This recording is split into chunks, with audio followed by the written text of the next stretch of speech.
Kaya ang gumawa na siya ng paraan, ma-delete man na itong Mr. Caliber FLM channel, ay meron na naman siyang panibagong channel, which is Caliber Gaming daw.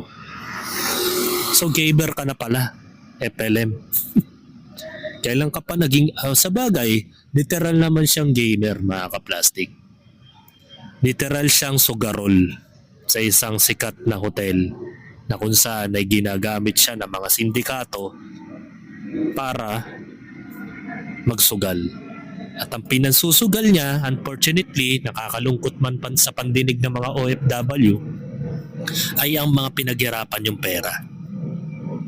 Kayong mga OFW na uto-uto.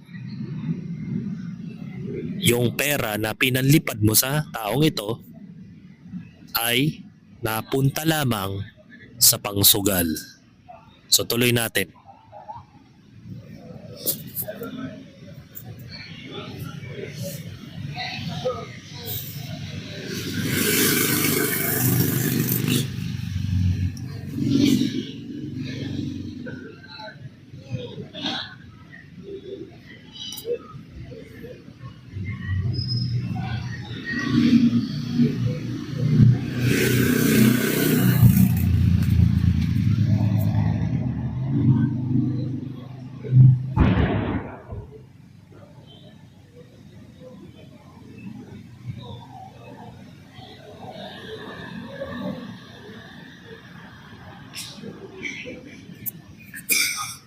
Hoy, teka.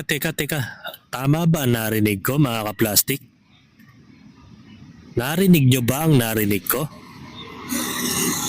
Narinig nyo ba yung mga sinabi ni FLM, mga kaplastik?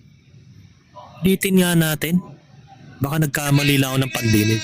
Eto, at matindi to, brain.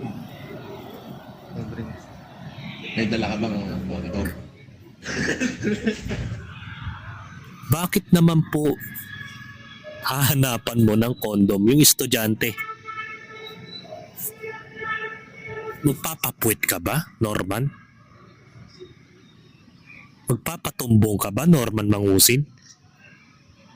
Sanay na sanay ka yata sa ganun, Norman. Alam mo, estudyante ang kausap mo. Hindi po yan kagaya mo na balahurang tao.